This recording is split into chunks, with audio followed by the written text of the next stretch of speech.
ኢንስቲትዩቱ ከክልሉ ግብርና ቢሮ ካልም ፕሮግራም ጋር በመተባበር የተሰራውን የአፋለች ንዑስ ተፋሰስ ርክክብ ፕሮግራም አካሂዷል።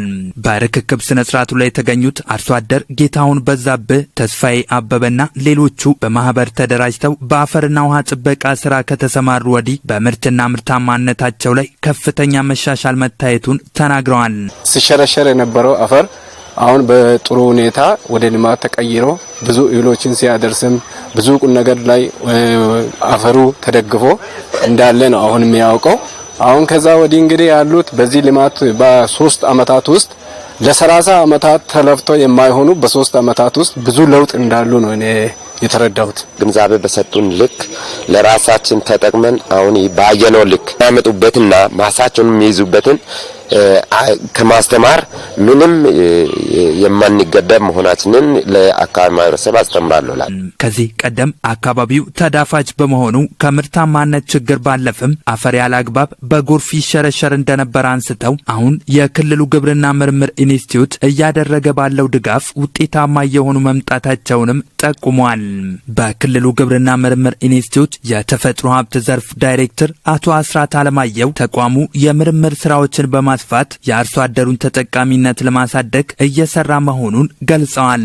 እንደዚህ ውጤታማ ሳንሆን ሲቀር መልሰን የምናመጣው ለሌላ ነገር አይደለም። አርሶ አደሩ የሚሰጠው ምላሽ፣ አስተዳደር ዘርፍ ላይ ያሉት ሰዎች የሚሰጡት ምላሽ ነው እኛንም ወደዚህ እንድንቀርብ እያደረገ ያለውና ያ ደግሞ ለአርሶ አደሮቻችሁ ለህብረተሰባችሁ ትልቅ ጥቅም ስለሆነ የቀናነታችሁ እንዳይለይ ቀጥሉበት። በዚህም ተጨባጭ ለውጦችን በአርሶ አደሮች ማሳ ላይ ማየት እየተቻለ መጥቷል ብለዋል።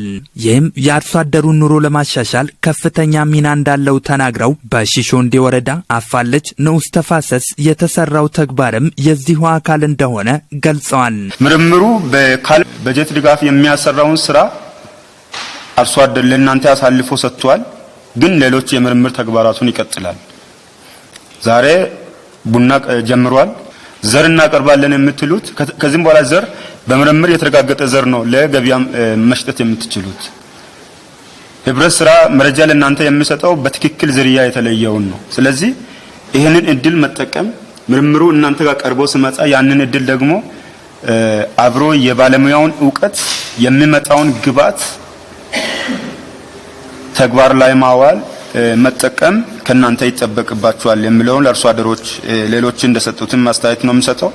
የካፋ ዞን ግብርና አካባቢ ጥበቃና ህብረት ስራ መምሪያ ምክትልና የተፈጥሮ ሀብት ዘርፍ ኃላፊ አቶ ታሪክ ወልደ ገብርኤል የክልሉ ግብርና ምርምር ኢንስቲትዩት በዞኑ 12 ወረዳዎች ላይ 70 ንዑስ ተፋሰሶችን በማደራጀት ከ48000 ሄክታር በላይ መሬት ላይ የአፈርና ውሃ ጥበቃ ስራ እያከናወነ መሆኑን ተናግረዋል። አርሶ አደሮችም ይህንን መልካም አጋጣሚ ተጠቅመው ለተሻለ ውጤት መስራት ይጠበቅባቸዋል ብለዋል።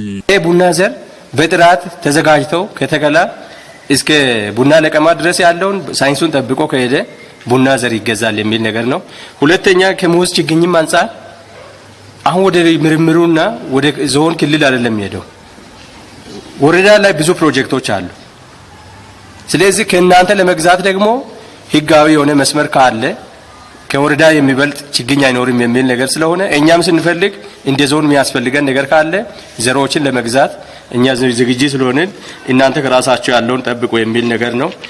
የሺሾንዴ ወረዳ ግብርና አካባቢ ጥበቃና ህብረት ስራ ልማት ጽሕፈት ቤት ምክትልና የተፈጥሮ ሀብት ዘርፍ ኃላፊ አቶ በዛብህ ገብረወልድ ኢንስቲትዩቱ በወረዳው ድጋፍ ማድረግ ከጀመረ ወዲህ በአፈርና ውሃ ጥበቃ ዘርፍ ተጨባጭ ለውጦች እየተመዘገቡ መሆኑን ተናግረዋል። አሁን ላይ ተቋሙ በምርምር ለውጥ ያሳየባቸውን ስራዎች እያስረከበ መሆኑን አንስተው ይህንኑ አጠናክሮ በማስቀጠል አርሶ አደሩን ተጠቃሚ ለማድረግ ይሰራል ብለዋል።